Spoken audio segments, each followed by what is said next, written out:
একটি জঙ্গলে টুনি বাস করত। পাশের জঙ্গলে একটি ডাইনি থাকত। টুনি এবন ওবন ঘুরে ঘুরে সে তার খাবার জোগাড় করত।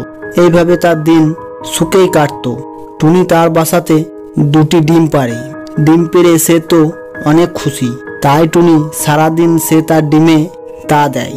একদিন টুনি খাবারের জন্য বাইরে গেল। তখন ওইদিকে একটি ডাইনি আসে।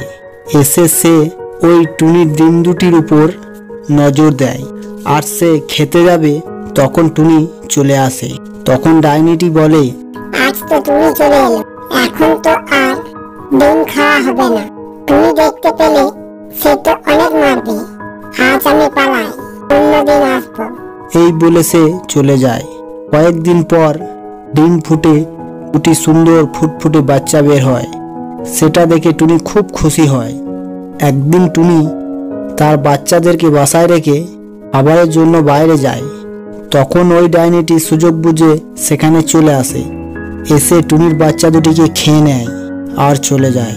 আর সেটা দূরে একটি গাছের ডালে বসে দেখছিল একটি টিয়া।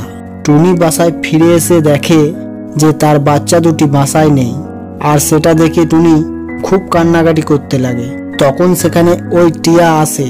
এসে টুনিকে সব বলে দেয়। সেটা শুনে টুনি খুব রেগে যায় আর তাড়াতাড়ি তার কাছে যায়। গিয়ে টুনির কাছে থাকা জাদুর মণিটি বের করে তাকে ভস্ম করে দেয়।